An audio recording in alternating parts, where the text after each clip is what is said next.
Good morning, everyone. Happy Wednesday.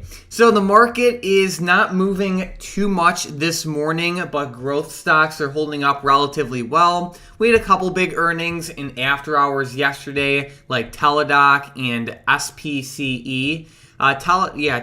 SPCE is not moving at all. Teledoc, on the other hand, is having a nice, I guess you could say, pop back up. But besides that, Tom, like I said, there's not too much movement so far. So what are your thoughts just on the overall market right now?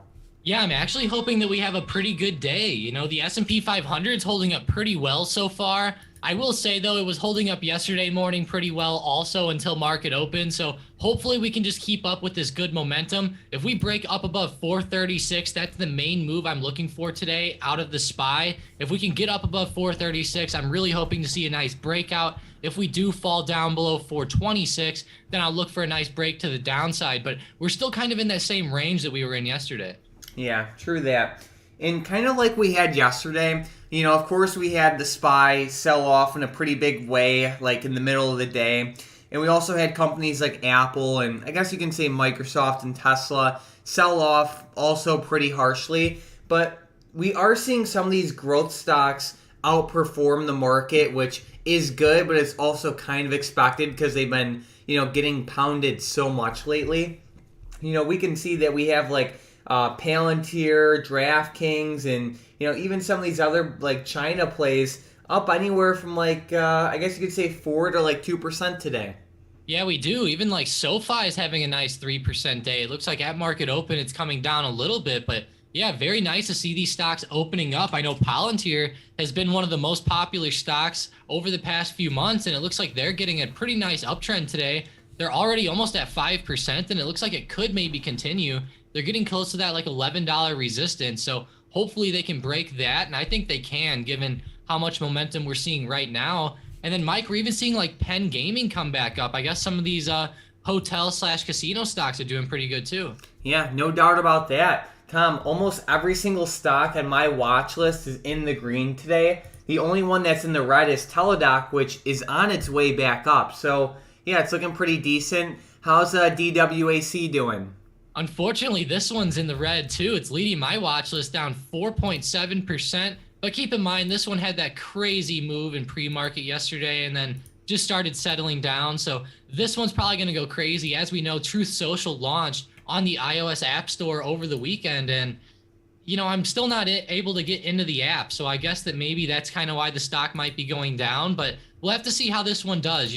If we start to see people get into the app and it becomes really popular or it gets a lot of hype at the time, it might be a good thing to eye up in the short term. But with this one, I would almost want to like make a scanner just to maybe show this one if it pops 5% within like 10 minutes or something like that. Yeah, like a volatility scanner, because sometimes it's like sometimes this thing will just do nothing for like weeks, and then it'll just have that 1 hour where it goes crazy, kind of like what we saw in pre-market of yesterday. Like it literally went from, what was that, like 86 up to 138 in like an hour. So it's like it just has these moves that are like so explosive, but you really got to be on top of it.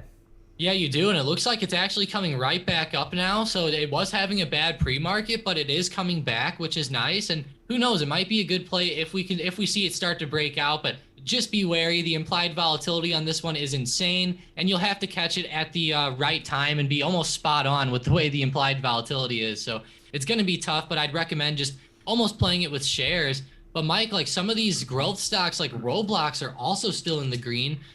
Or in the red, I mean. I know we have a lot of stocks like DraftKings, Palantir, even AMD and Lucid are in the green. But man, poor Roblox here is still underperforming.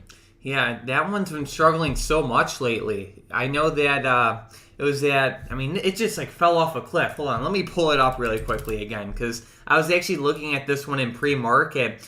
This stock was trading for over $140 back in November of 2021, and now it's at like 48, and its low is 45. So, or $45.72, but it's like, dang, like this one's getting quite the beat down. So, it's growing a lot, but a lot of it just comes down to that valuation too. I know that when it was trading at like 140 and even 100, and I guess you could even argue like around $90. Like it was a pretty hefty valuation. So I'll probably take another look at the fundamentals of this one in a little bit.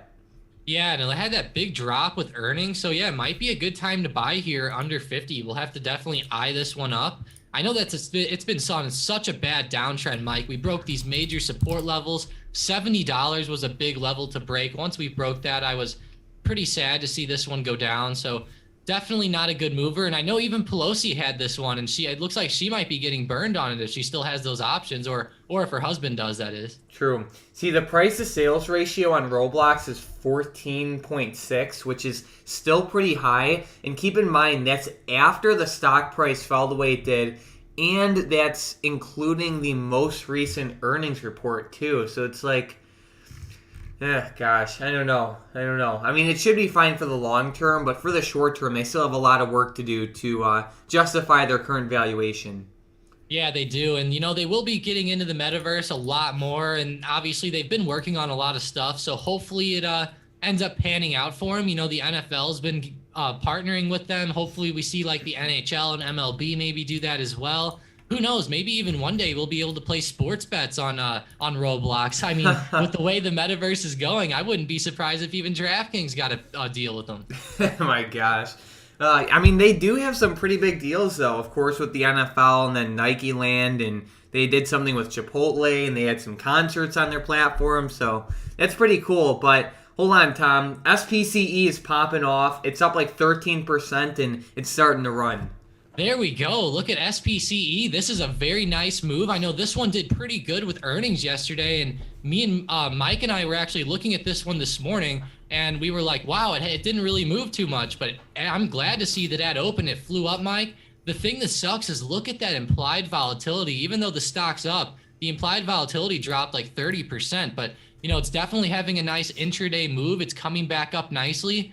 I will say this one has a long way to go back to recovery, but I mean, I'm glad to see it moving well after the earnings, and I know they had some good announcements about keeping their commercial business stable and that it's still going on the right track, which is good.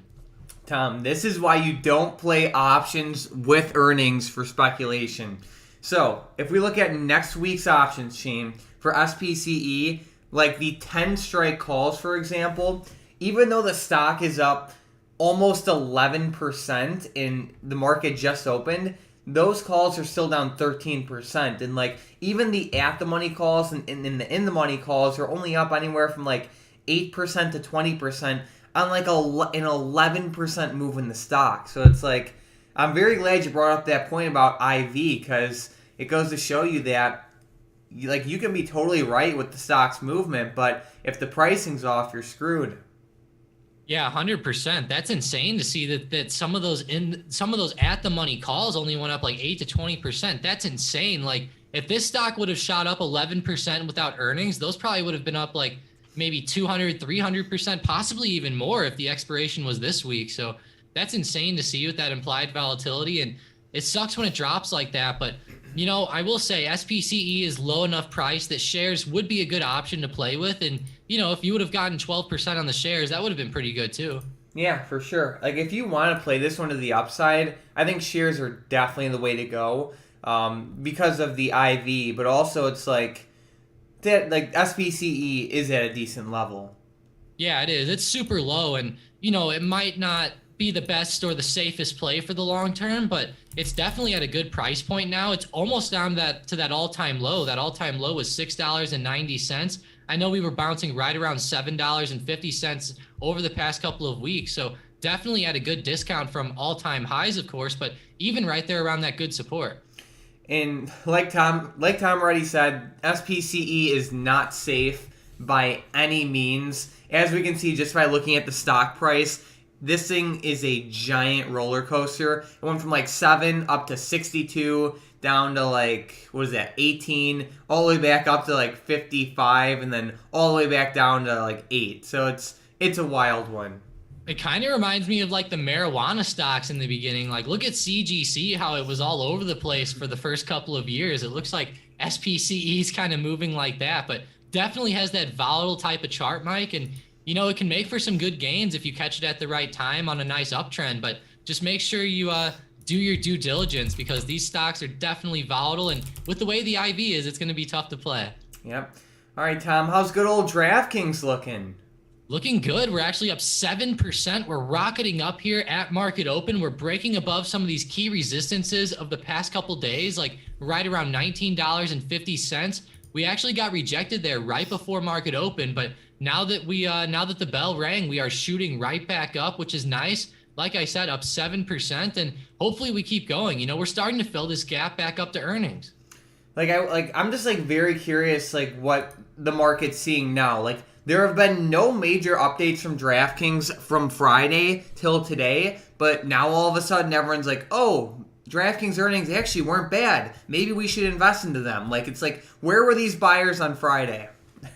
Yeah, exactly. That's pretty insane to see. Like, where are they at? Like, where were they before? Why are they coming in now? Maybe they just wanted to buy around that all-time low, but I have no idea. I really am curious how DraftKings is going to do, Mike, because, you know, like we've seen before, sometimes DraftKings will start to go up for a couple of days and then get rejected right back down. So I'm really hoping that this is going to finally be maybe a nice bounce off of support. I know they bounced right around that all-time low, like right around where they IPO'd at. So hopefully that's a good level there. And I'm really waiting for them to just finally announce some great growth out of like New York and all these states that have sports betting legalized. I just cannot wait for some good numbers to come out. I know the last earnings wasn't too bad, especially as far as like their current numbers and like their outlook. Like I didn't think it was terrible. So hopefully they start to turn around soon.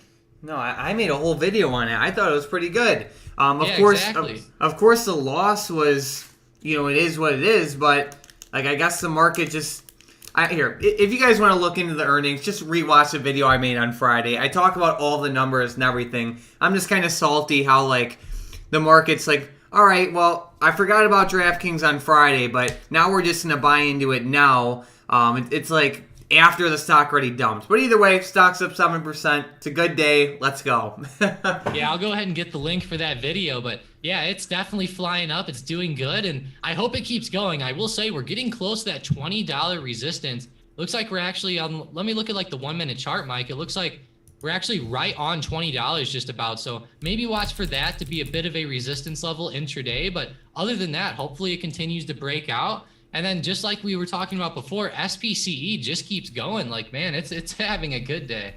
Yeah, awesome. Alrighty, so let's get right into these comments. So it looks like J Deep is looking at ticker symbol GM. Tom, it's been a while since we looked at GM. So what's going on with this one? Looks like it's doing pretty good. It's definitely coming back to the upside today. I will say GM has been selling off in a bit of a major way.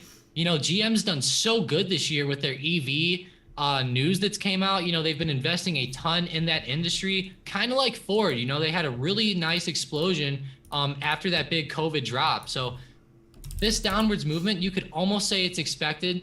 You know, they went up so much within those couple of years that I feel like they had to give some of the gains back, kind of like with Ford. But either way, though, they're getting close to a pretty major support around $45. There's also a pretty big one around 47. So maybe they'll end up bouncing off of one of these levels, Mike, and start going back up. And I would say they're at a pretty good discount from those highs of a couple months ago. Yep, it's not bad. How's like Ford's chart doing? Because like, yeah, I mean, I know they do move in a pretty similar way.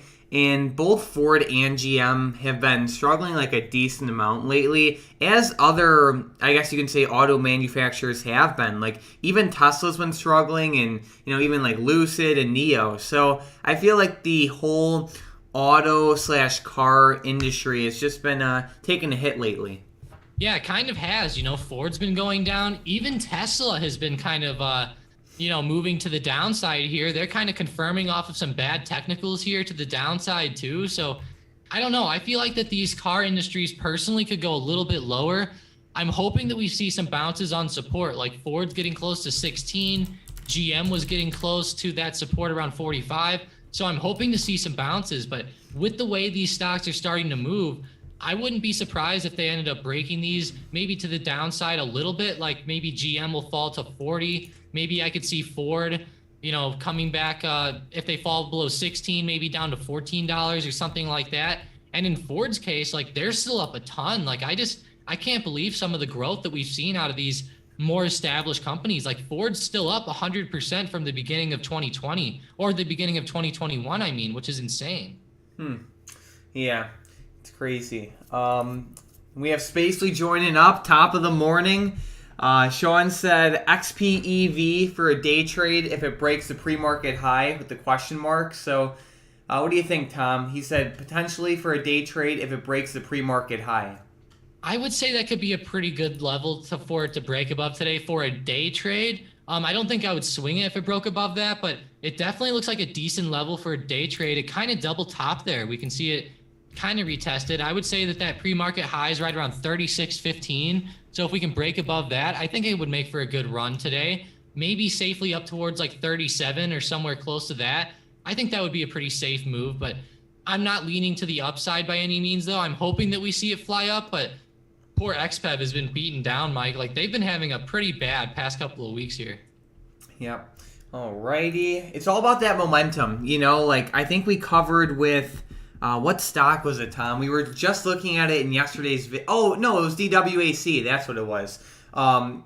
Basically, over, like, the past couple of weeks, any stock that has, like, any upwards momentum, it's been extremely, extremely hard to maintain that. And you can look at DWAC as an example, but you could also look at so many other examples from earnings over the past couple weeks, like Google as a prime example. Google reported good earnings and they announced the split news. They ran up for like a day or two and then they gave back all of their gains and more. If we were in a different market, I said Google might be at like 3,300 by now. But since I guess you can say uncertainty that is just lingering in the market, it's been really hard for stocks to really maintain their momentum. So it's all about just like kind of like eyeing it out right now for I guess you can say potential day trade setups. Like you just got to see that momentum. Like if it's either there or it's not, So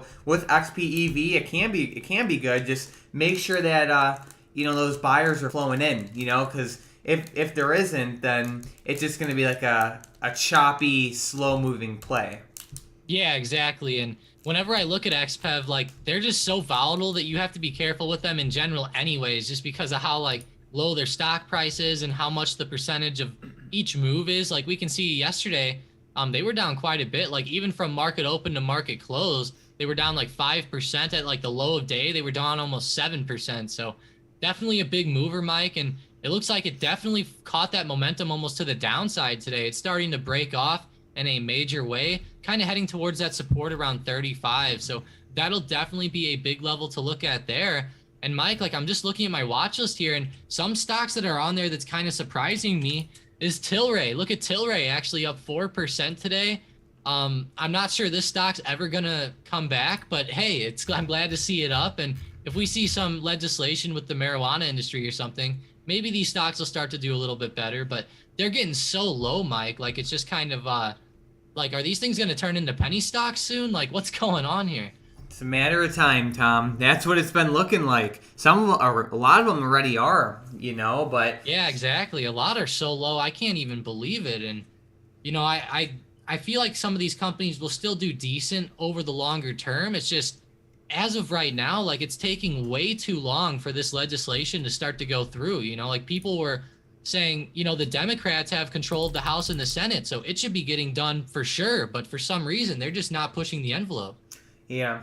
I know SNDL has to get over a certain threshold to remain listed on the NASDAQ. I forgot what that level was. I think it was $1. Yeah, was it $1? Yeah, I think so. I know $1 is a pretty big level for listings. Okay, gotcha. So, yeah, it just goes to show you that even like the MJ stocks have been struggling so much lately too. We have, let's see, I'm just looking through some of these comments really quickly. Rick said, drop this like for the boys. There we go. Rick said, I think Dems need to move on to cannabis legislation and banking reform to have a chance in the midterms. Biden promised that. Yeah, it'll be interesting. I'm very curious to see, how, if they do, I guess you can say, move on to cannabis legislation and banking reform, I'm curious to see how that would affect these MJ stocks, because these marijuana stocks, like, they're very volatile, and like they get in these phases where they'll just tank down for months and months and months and months and months, and then they'll have like 1 or 2 weeks where they just go up by like 900%. Yeah, exactly. It's kind of insane to see these things rise that way. And like if we go back and we look at like CGC's chart, you can see obviously back whenever Canada was legalizing marijuana, CGC was going insane.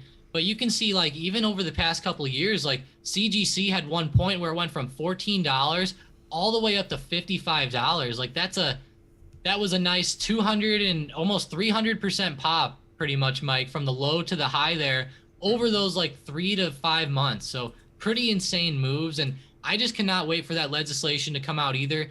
That's going to be huge. I know that they talked about that, kind of like what he said. The Dems had kind of mentioned getting that done, but I haven't heard too much about it. They said they were supposed to start focusing on it after the Build Back America plan or whatever it was. So hopefully we hear about it pretty soon, but I don't know. I'm not going to bet on it at this point, Mike, because, the midterms are coming up pretty soon already. And I feel like that we've started to also see kind of like COVID starting to go away, and Anthony Fauci came out and said that we're on the ending stages of COVID. We've been seeing restrictions start to get dropped. The UK actually dropped their restrictions earlier this week. So, we're seeing lots of stuff like that might help them in the midterms as well. I know that a lot of those restrictions have been hurting a lot of the political parties lately, especially the parties that like the COVID restrictions. So I know that as those restrictions go away, their numbers might get a little bit better in general. Alrighty. Mike said, are you guys still in SPCE? I know you guys were hyping it up about a year ago.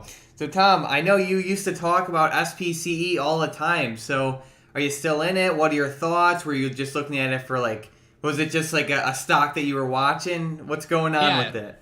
100%. It was definitely just a stock I was watching. At the time that this stock was flying up, it had a couple of huge moves to the upside. On the first move up, I was in on that move, but I didn't sell out near the top. I ended up only selling out around like $35 or $40. I believe I got in somewhere around like 27. So as I look at that move to the upside was off of some crazy rumors. I can't remember. Oh, they were starting to do like a test flight or something like that, I believe, at that time. And then their stock tanked off because the test flight didn't go as good as they thought it would. It actually failed. And then they had a nice, successful launch. And when they had that launch, their stock started flying back up. And I got in again and played it back to the upside. But other than playing it with those rumors, I just didn't think that this stock was going to be a good, like, longer term investment. And I think I talked about that a lot in the videos at that time. But looking at it, I mean, the stock is just so volatile. For the longer term, it's not my favorite. I will say getting it down here at $7 or $8 might be a good long-term hold, but where it was up there, where I was getting in like 27 or 30, and keep in mind, I was getting in while there was a lot of momentum. So, for the longer term, it's not my favorite stock, but I think it can be a good stock. Like if you see some big events coming up, like for example, if they're going to have like a launch or something in a couple of months, it might be a good time to maybe, if you want to be speculative, it might be a good time to grab some shares down here and just hold through that launch, because if the launch is successful, the company might do pretty good. But just keep in mind, there's huge risk with these launches, kind of like what we saw. They had a good launch, they flew up, and then they had another launch where something went wrong, and then the stock fell way down. So it's a speculative stock, and I feel like it's just a stock that moves a lot off of like the news and the rumors, which makes it even harder to trade. Yeah, I got a very small position on it that I started, like, I think last week. Honestly, it's just a very speculative play, as Tom suggested, but I figured with the price that they're at, I'm willing to take a shot at it. Again, I cannot emphasize enough that it's very, very, very risky, and I think there's a good chance that it goes zero, but at the same time, there's a chance that this thing can go crazy, and maybe not 10x, but maybe 5 to 7x, but it's a slim chance of that happening, or there is a slim chance of that happening. So we'll see what happens with it, but it is good to see today's movement. Vicky, Tom, is asking for levels on DraftKings and Teledoc. So what are you seeing? Yeah, let's go look at DraftKings first, I guess. So on the 180-day 1-hour chart, DraftKings has been falling down in a major way, obviously, with earnings. But as they come up, we're actually heading into some pretty big levels here. As far as a good support level, I would say intraday today, you can use somewhere around $17.50 to $18. I think that's going to be a big level to look at. Keep in mind, we just had that big drop with earnings, so we kind of blasted through some of these supports during that time. And as the stock starts to rise, there's a lot of overhead resistance, but the main one that I'm looking at today is going to be right around $20.30. We've definitely had a ton of bounces right around that. And up above $20.30, $22 will be the next major resistance I'm looking at. So hopefully we can come up and touch 22 at some point, but obviously we're going to have to break above 20, and it might be pretty hard here in the short term. All right, and then with the next one, we have Teledoc. Teledoc. Now this one had it has a lot more movement, I should say, like over the past couple days. Like it didn't just fly down with earnings and then recover back. I mean, obviously it did last night, but it's not in the same setup as DraftKings as far as like how big the drop was. I will say with Teledoc, it has a lot of crazy levels. They obviously just had a big resistance touch earlier this morning, right around like $69. So that's going to be a big level to look at for today. And then as we start to drop, a good intraday support would be 66. And then below that, I'm kind of like looking at those wicks right before market open at 63.50. So 66 and then 63.50 after that. But it's in a crazy setup, Mike. This one's volatile as well. And, honestly, there was some pretty big support or resistance levels like at $68. And you can see it like ran all the way up to 69 before falling down. So this one seems to be all over the place today. Yep. All right. And then with the next comment, we have Head saying MOS had earnings yesterday and it was down 9%. Now it's green today. LOL. Yeah, it's a wild market, Head. I did not look into MOS's earnings report, but it's nice to see it back up, though.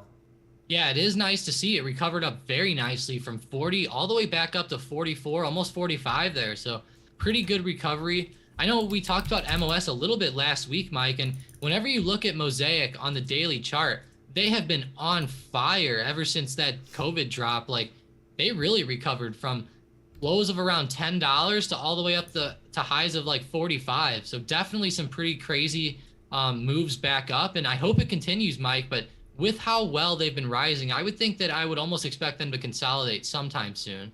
All right. So I'm just doing a quick, I guess you can say, look across the market. And I will say the SPY's still pretty weak, Tom. SPY's weak. Some growth stocks are looking good. I'm just looking at some other plays. QQQ's looking a little weak. Let's see. Ooh, Tesla's coming back down, unfortunately, today. Let's see. I'll tell you, this one's been moving in a pretty bad way on the daily chart. Like, it's actually getting close to a big support, too. And, man, I know that I've been talking about this blue trend line for a long time, and they've been confirming off of this to the downside, and it's not looking good. I'll tell you, if they fall below like 800 or they fall below that low there around 790, it's not going to be good for Tesla short term. And it's going to be good because it'll make some nice longer term opportunities, but in the short term we might have to start looking at puts. It's bleeding, Tom. What are like the next major levels? Yeah, like I said, I mean, that one level there around 690 looks pretty good in the short term. I would say, I meant 790. If we break below 790, I think we'll have a pretty good run to the downside. But below there, we're going back almost all the way to like last October, September. It looks like somewhere below that, like around 760 would be the next major support that I'm seeing. So maybe we'll see a nice drop. I know that it's been kind of all over the place. We can see Tesla ever since the end of January till now has just been trading between this range of like $800 and $950, just failing to break. So maybe we'll see a nice continuation one way or the other finally. Yep. Alrighty. And let's see. I mean, it's nice to see DraftKings moving the way it is, especially with the way the market's moving. I love to see that. It's up almost 9% today, and it is making back a decent amount of the losses that it had from its earnings report on Friday. So that is good to see. I bet it's a combination of maybe people realizing that the earnings reaction was a little bit excessive on Friday, and I also think that there's a good chance that shorts are covering on this one, and like I kind of already said, just people buying the dip. Yeah, you're right, actually. Those shorts covering are probably going to be pretty big, along with just people buying it up in general. But it's crazy to see them up, Mike. And, we've been seeing stocks make some pretty weird moves, especially like weird moves related to the news. So, like, guess what I'm seeing on Thinkorswim this morning?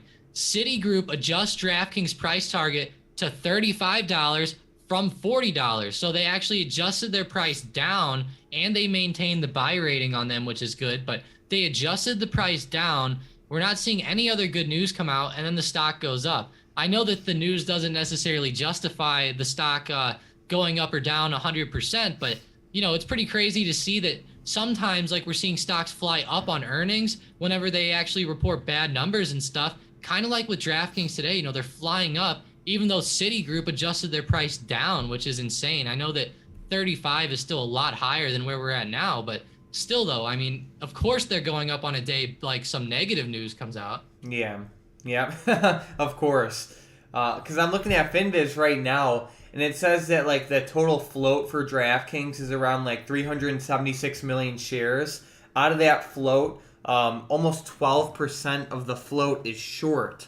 So that is like a decent amount of volume that does have to come back in and buy back the shares. So if we look at like the average, so I guess you could say the average volume for DraftKings is maybe like 20 to 25 million shares per day. And if the float is 376 million and the percentage of the float is short is around 12%, that means that there are around 45 million shares short. So yeah, I think the shorts are definitely going to be covering over the next couple days if they haven't already started that, we're already seeing with the current movement. Yeah, exactly. And I feel like that they also covered a couple weeks ago, right whenever we touched that all-time low, or I should say like that low of right whenever DraftKings IPO'd. I feel like that was a pretty good thing to see the stock bounce right there. And it's also kind of double bottoming there. So maybe they're coming in, Mike. So that'll be a good thing for us, hopefully. And, I cannot wait for this one to go back up. I know we've been waiting so long for it. And, I feel like they're in such a good sector, especially for the longer term. These sports betting companies, they might do bad for a couple of years, kind of like what we saw last year. They had a combination of just overspending on ads and stuff. And then also they just had the complication of some NFL games not going their way and different stuff like that. So, of course, that stuff can happen. But for the long term, you would think they would do pretty well, and I think they will. But, Mike, like, as far as their, like, 1 year daily chart, they're just getting so low that I really hope we bounce off this low, because that IPO price around $17, I could not believe that we're back down there. Like, we were at $60 like earlier in 2021. So it's just insane to see the movement. Yep. Alrighty. So welcome to the stream, Mason. We have Johnny saying, "Hey guys, my portfolio is tech biased and wondering if I should get some puts on my tech stocks like Nvidia, AMD, Square, etc. The market is crazy to trade. Put strike and duration suggestions, please." Well, it really depends on... See, it's a tough question to answer because it's such, like... there's so many variables to it. So he says he's holding plays like Nvidia, AMD, and Square. If you think the market will continue to fall... I mean, you can go buy puts on all these individual stocks if you wanted to. See, the problem here, here's the problem. So, Tom, can you go to Square's daily chart, please? Yeah. Perfect. So, Square's daily chart, we can see daily, Tom. Oh. Yep. All right, perfect. Thank you. So, we can see over the past couple of months, Square stock has been getting destroyed, right? The stock was at like 290 back in July. Now it's at 92, and they have earnings tomorrow. So, more importantly, the blue line all the way at the bottom is the implied volatility.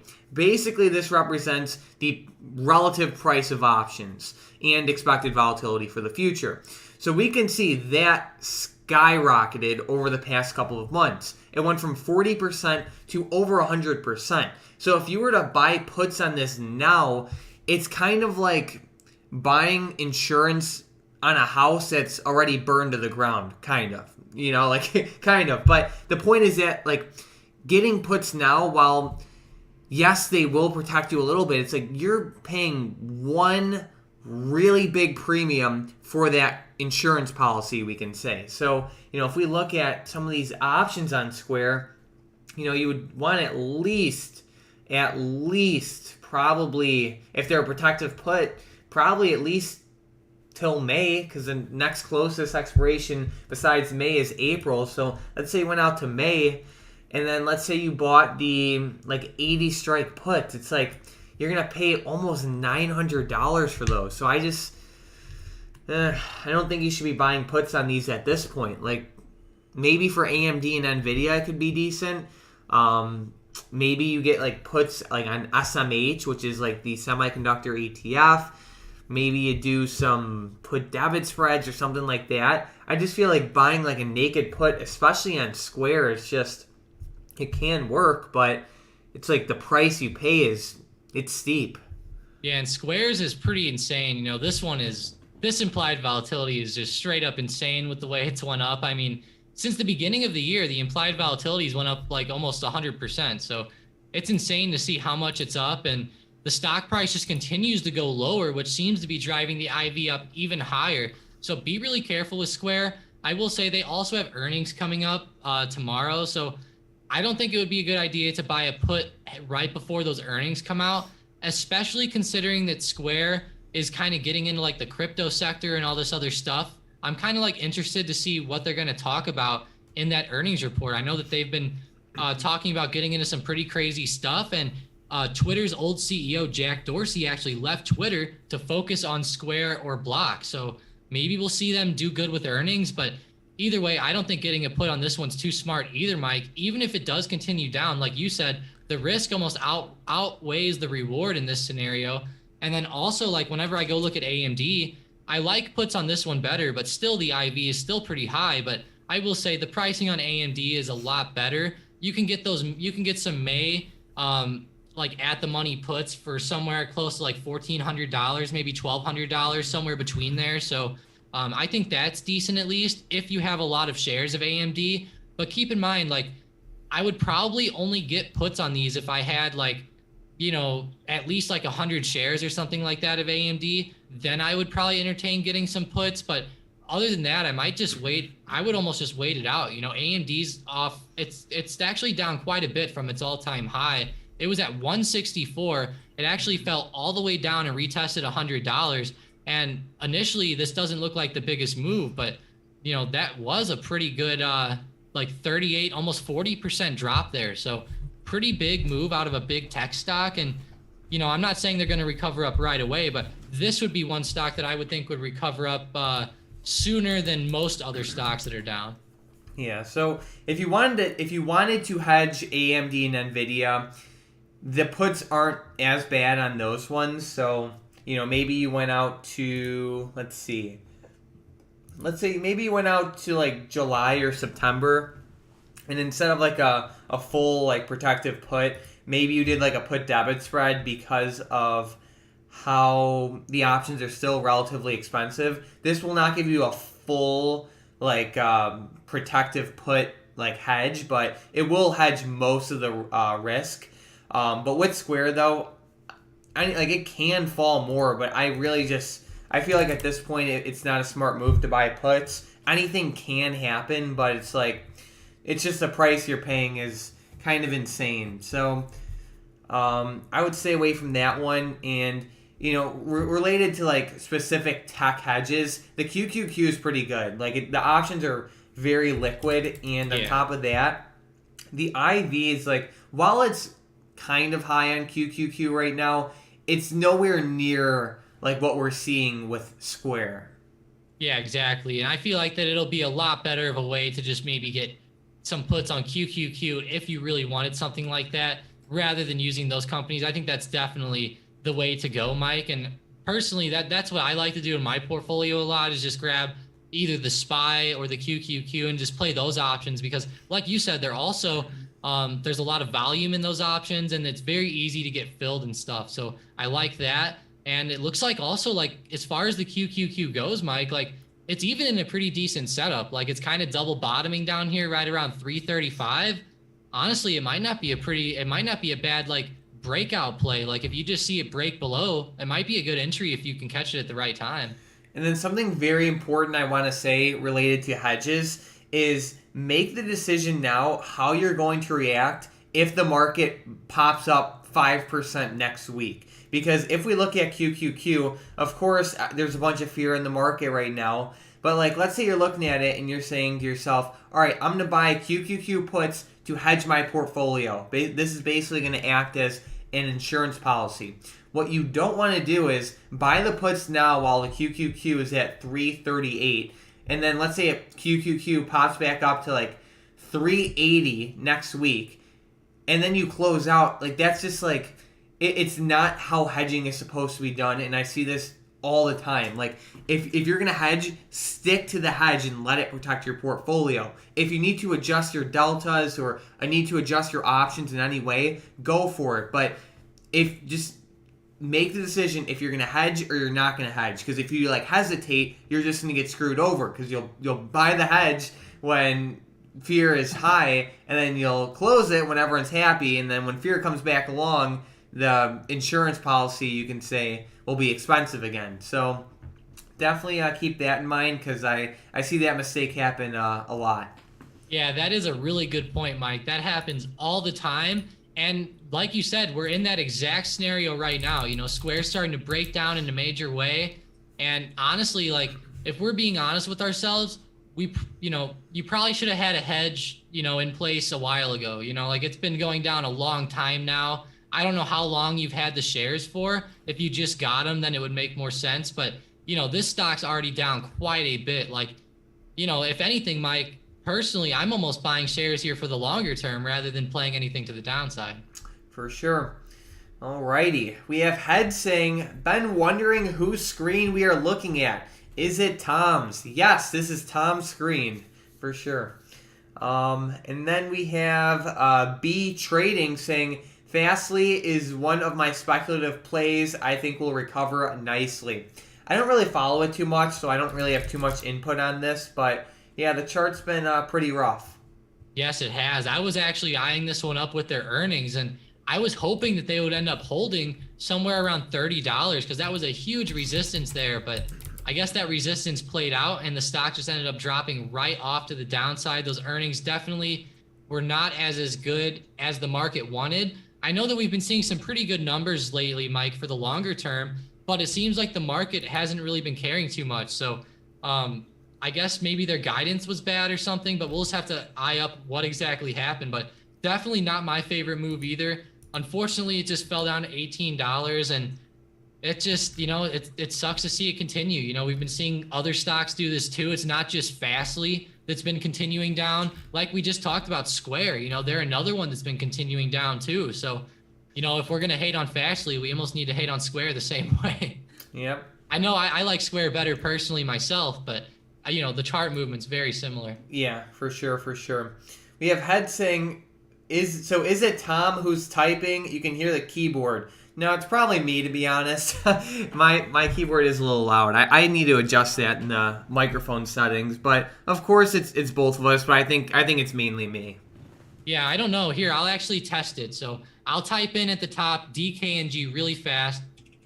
And I don't know. Could you hear that? I can hear it a little bit. You can hear it? Okay. Yeah, so, I know I hear yours. So they're both pretty loud. I know it's kind of crazy how loud these keyboards are now. I even bought a keyboard that I bought a Logitech one that's supposed to have like a certain key that's maybe not as loud, but it's still a little bit loud. And I know you can buy some of those keyboards that are so clicky, like you touch the key and it sounds like you're like dropping your phone or something.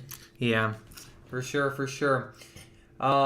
Heads was asking about the microphone that you use, Tom. Which one is it? I'm using a Blue Yeti actually from I can't remember where I got it. I think I got it from Newegg or Amazon, but It's a Blue Yeti. I know it's supposed to be pretty good. It's kind of like middle of the road. There's some better, but it's better than at least a cheap mic. Yep. I have like an Audio Technica mic. It's kind of new, so I like this one. I used to have a Yeti, but I switched over. Hunter said, mechanical keyboards I have are so loud, I like them. Yeah, for sure. Then we have, let's see, J-Trade mentioning Tesla to 790. Uh-oh. Yeah, Tesla's definitely getting there. What else do we have? Oil. How's oil, Tom? It was actually popping up earlier. It's up 1.5%. We're at $93 a barrel, heading back up towards that 95-ish resistance up there. So we have big resistance up there around $95. I'm really curious to see how oil does, Mike, because, we've had so much crazy stuff going on with Russia and everything like that. And, a lot of people were expecting oil to just start flying up towards 100. I will say we have been seeing some pretty good consolidation here over the past couple of days. Apparently Russia is starting to really actually invade now, and oil's been pretty stagnant. I know it looks like it's heading up now, and once we break above 95 or that high of 95.80, I think that we'll see oil probably start to head back up towards $100 a barrel. But it looks like today it is up, but keep in mind it's still within this range, and we're heading up into a major resistance level. So we'll have to see how this one does. And I feel like that Russia news is obviously going to play a big role in everything going on. And as far as the Russia news, Mike, I haven't actually seen too much involving them today so far. So maybe today will be a slower day, but who knows? I bet Putin will probably see our markets doing well and decide, hey, I'll turn that around or something. Oh, gosh. What else do we have going? Raymond said SOFI looks like it's drilling all the way down on the 1 minute. Oh, yeah. Yeah, it's definitely taking a hit. So it's drilling down like you said. Yeah, Tom, this one's actually breaking some lows. It really is. It's falling below that low of yesterday, around $10.20. We're almost down to $10 a share. Let's look at it on like the 1 year daily. Wow, it looks bad. Let's check out the max daily. And wow, actually, Mike, we're almost down to that all-time low. Oh, we just made it. As I was speaking, we hit that new low at $10.07, $10.06. We're actually getting pretty low with this one. You are right. It is drilling to the downside. I know a lot of people have been hyping up Sophie a lot lately. How should you pronounce this, Mike? SoFi? I guess either one's fine, right? I think I hear so many people call it Sophie, and then people call it SoFi, and I don't know, but I guess I'll just stick with SoFi. But yeah, it's a crazy pronunciation, but it's right around that $10 support, right around that IPO day, and I'm curious to see how it does. I know DraftKings got pretty close to their IPO price, and then they started bouncing back. So maybe we'll see SoFi start to do that. But as far as the movement goes, it's definitely not good, Mike. Like, what are your thoughts on this? Because in my opinion, it's continuing to go lower. We're heading into earnings, and I would think we have a good chance to maybe continue below 10. Hunter called you an auctioneer with the SOFI's price because it's drilling down. Oh, gosh. Yeah. It's like, it's not really a play for me. I made a video on it like a couple weeks ago. Like, it has potential. Really the biggest thing with SoFi is it comes down to opportunity cost for me. So, for example, let's say, while we have SoFi at $10, while it might be decent, it's like, am I going to buy SoFi at 10 or am I going to buy DraftKings at, DraftKings at 20? Or am I going to buy, Facebook at 200 or Disney at 148 or Chewy at, 41. So while it can be decent, I just feel like there's just better opportunities out there. I do too. That's a really good point, actually. I would 100% agree with that. And whenever we look at some of those stocks you named, actually, Mike, like Chewy, Disney even, like you almost can't go wrong with Disney. I know you can go wrong in the short term, but for the longer term, I mean, they should hold up pretty well. Their last earnings report actually went surprisingly well, in my opinion. They reported great numbers from their parks. They also reported, they were coming out with that new Obi-Wan Kenobi series. I'll tell you what, I know a lot of people love Star Wars, a lot of people hate Star Wars, but either way, it's a big show. I'll definitely be watching it. It's one of my favorites. I know a lot of people got into Disney and really helped Disney's stock fly up whenever that Mandalorian show was coming out. Disney was going insane.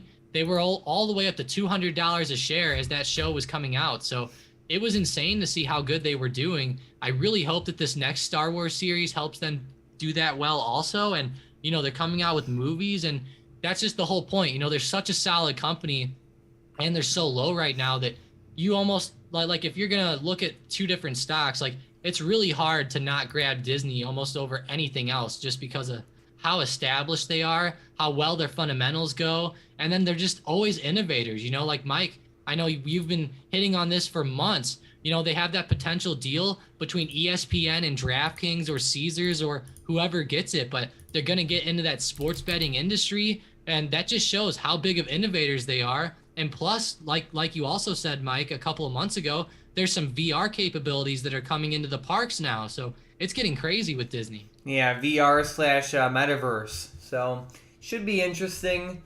They're a pretty solid company, like you said. I definitely like them for the long term. What else do we have going on? Head asked us about what's your thoughts on Bitcoin. I mainly focus on stocks and options. I do own some Bitcoin and Ethereum for the long term. I just feel like the biggest thing with it is like you have to decide, do you want to hold it for the long term or not? Because I feel like so many people, whether it's with Bitcoin or stocks or options, like they'll buy when everything seems like sunshine and rainbows, and then when the security turns down, they tend to sell out of it. It's the same thing with just a lot of things, a lot of markets. So I like it for the long term. Again, I focus on stocks and options, but it's just a longer term thing. If it continues to fall, I'll buy the dip. Same thing with Ethereum. But at the same time, like I'm not gonna panic sell out, considering that it fell a decent amount over like the past couple months. Yeah, I have a very small amount of Bitcoin and a couple of the altcoins as well. I know that a lot of people, like to hype up like Doge and XRP and different stuff like that. I don't own any of that stuff, but as far as Bitcoin and Ethereum go, I feel like for the longer term, they might do pretty well. I will say it's a very speculative market. Personally, it's not my favorite thing in the world. I like stocks a lot better. I just love individual companies. I think that it's a better way to go, in my opinion. Now, is Bitcoin, do I think it's a bad thing? No, but I feel like for the longer term, I have no idea where that market's going to go. There's so many altcoins out there. People talk about the United States is going to make their own coin. China might make their own coin. People are talking about different scenarios with stuff like that.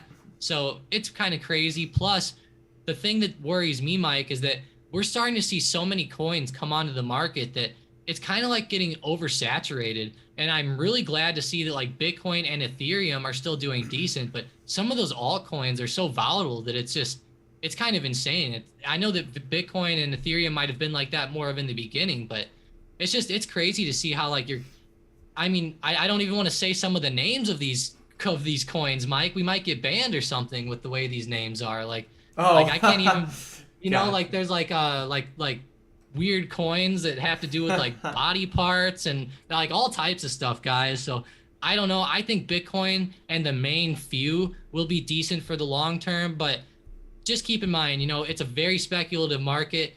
It's almost like Bitcoin's not like a penny stock, but if you're buying these other small cryptos, it's kind of like buying a penny stock over their first couple of years or something. It's so volatile.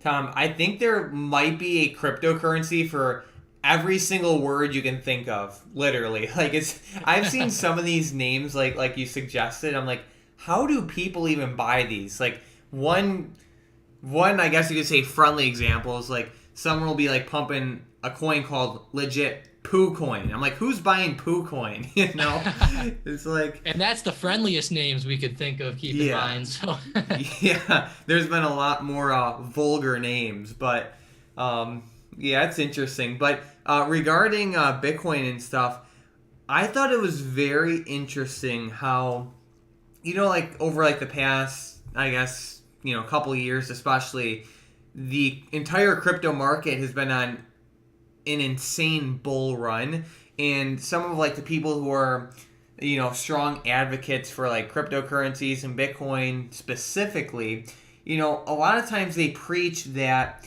it is, I guess you can say, like a hedge against just like overall markets. But what I think is very interesting is like with the market struggling over the past couple months, Bitcoin has been doing the exact same thing. And a lot of like these huge people who are into cryptos will be like, oh, when people are scared or they're trying to take their money out of the markets, they're going to go into Bitcoin. But that's not the case. We can see, Tom, you already beat me to it. They're not putting their money into Bitcoin right now. It's going straight into gold and silver, and we can tell just by looking at the prices of those over the past couple of weeks and even over the past couple months. While Bitcoin and all these other things are selling off, gold and silver are popping up.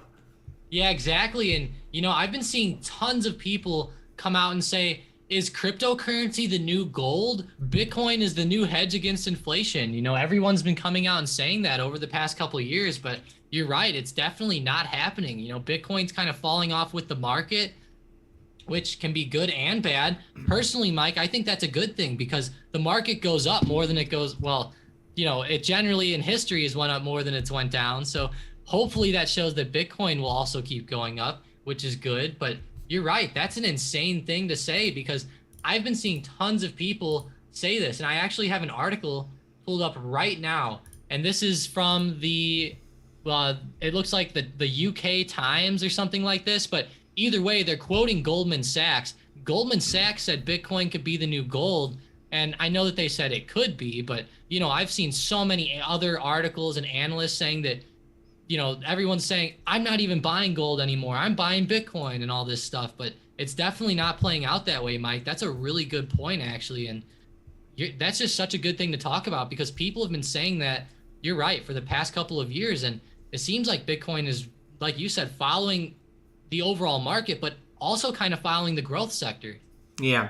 And another thing to keep in mind is, yes, as Bitcoin continues to develop and as more people use it, it can be a hedge against the overall market. But clearly right now, that's not the case, and that's all right. But it's just like something to keep in mind. Like it can in the future, anything can happen, but it's just some things need to change in order for, in my opinion, for some of these larger institutions to start flocking to Bitcoin in times of uncertainty because they're not even doing it right now. So we'll see what happens. And we have Mike saying thoughts on picking up shares on UVXY and VXX.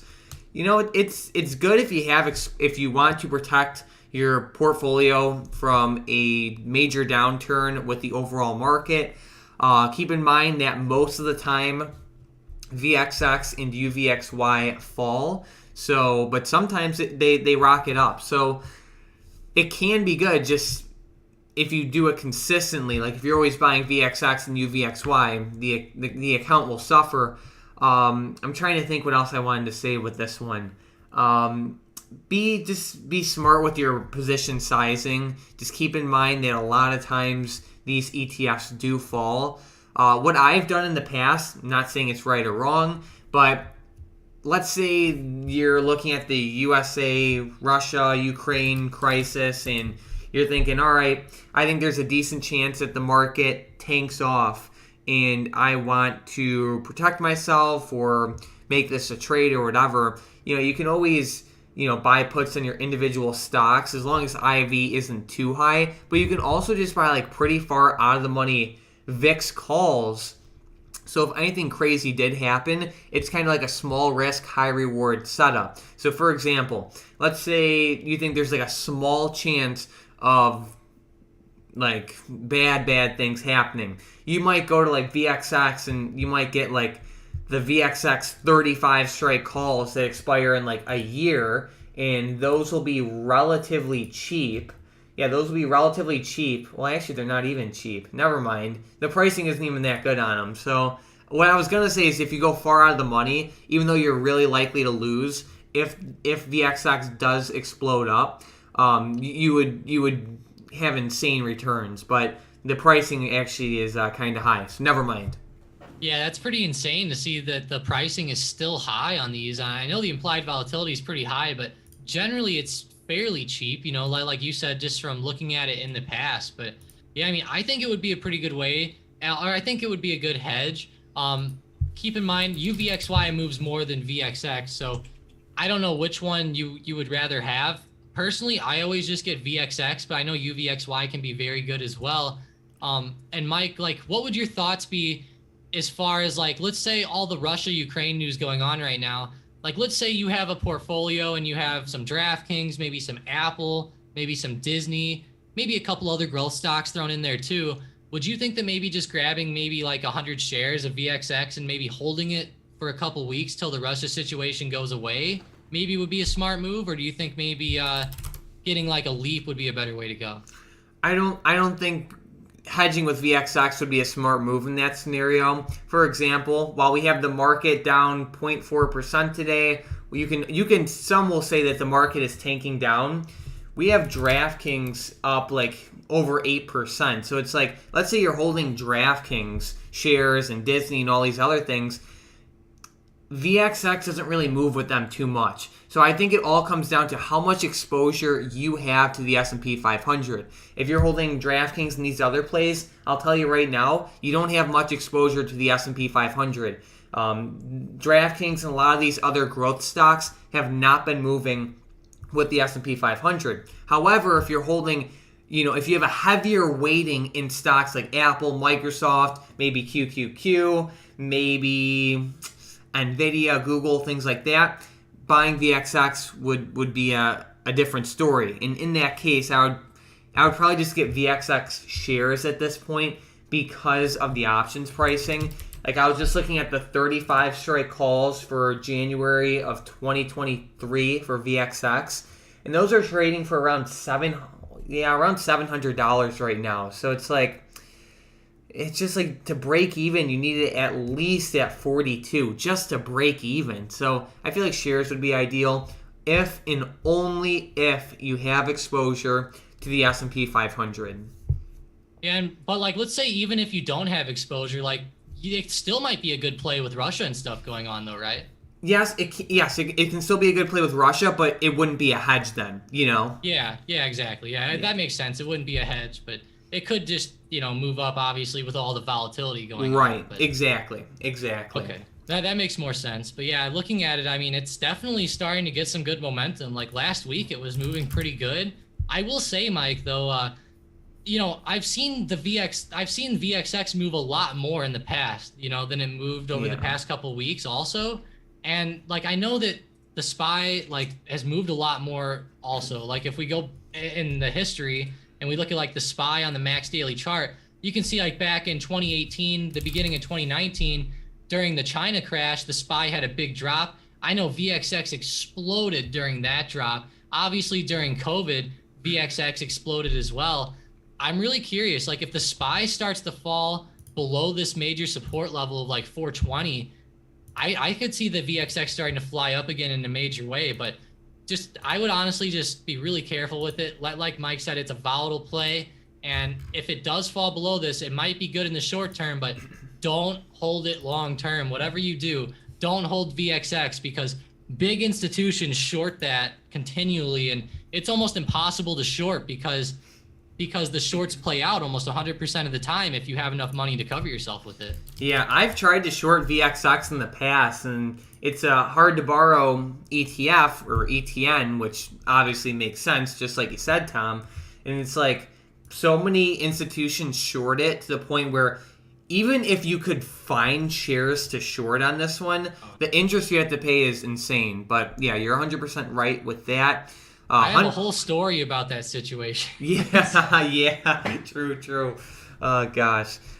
We have Hunter saying, it's hard to watch our stocks go down, but seeing so many good stocks fall should get you jumping for joy if you have some cash for the long term. He also said, valuations are muy importante during times of uncertainty. Yes, no doubt. I feel like over the past couple of months, so many of these growth stocks just got their valuations destroyed, which, part of these valuations were insane to begin with, but it is what it is. But like you said, Hunter, if you have cash, with stocks falling, it's a pretty good thing. Yeah, it really is. I mean, you have so many good opportunities right now.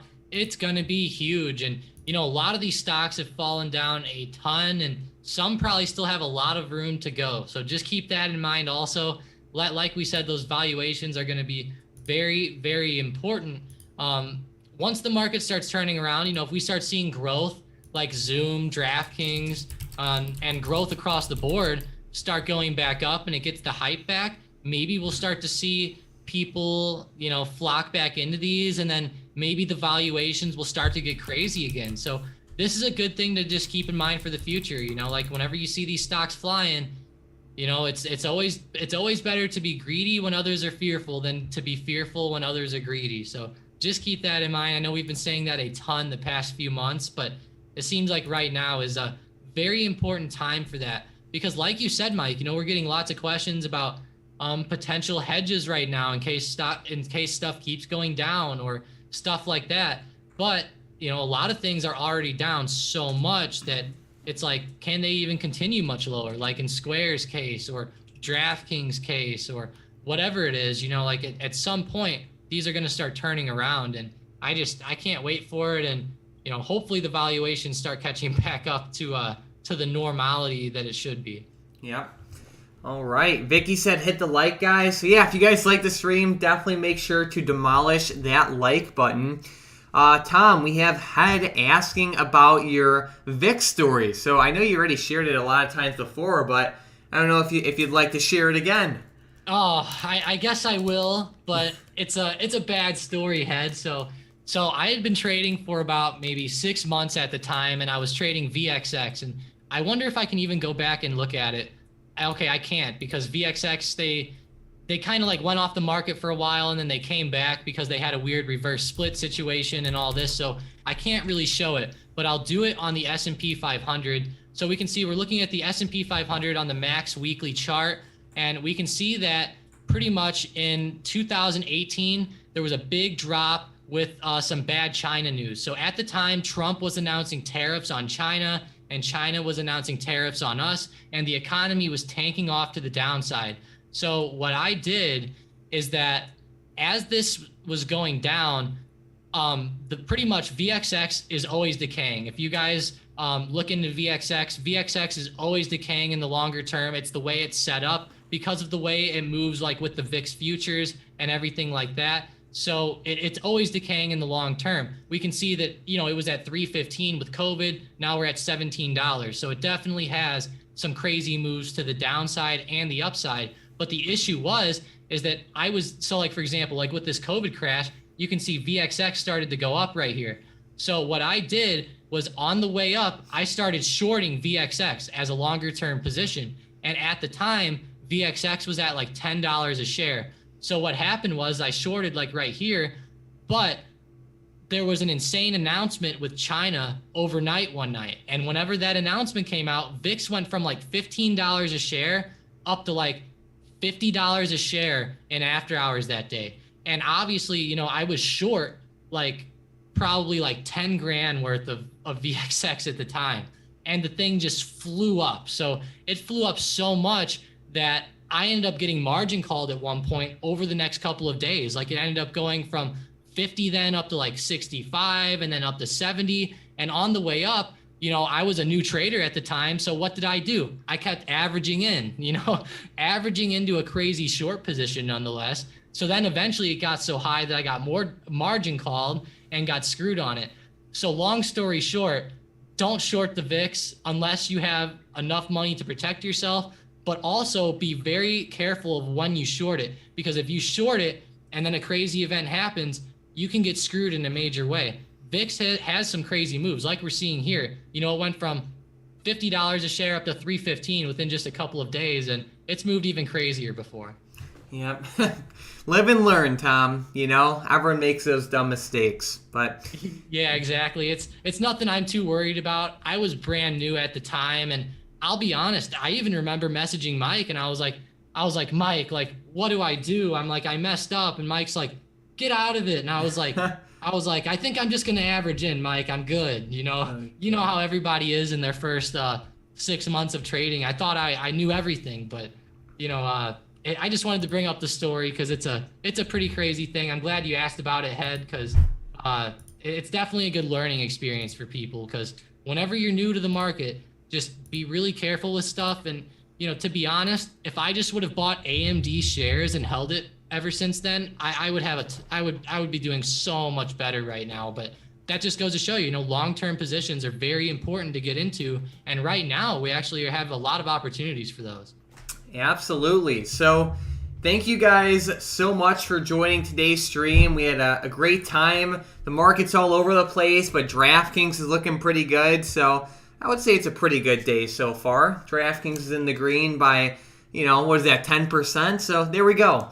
So again, thank you guys so much for joining. Before we close out, I want to personally thank everyone. So thank you so much, Mike, George, Michael, Hunter, Jamie, Bill, Vicky, J-Deep, Sean, Spacely, Head, Rick, Manny, Johnny, B Trading, Mason, J Trade, Raymond, Hunter, and I think that's everyone. So again, thank you guys so much for joining. Hopefully DraftKings keeps popping up, and we hope you guys have a great rest of your day.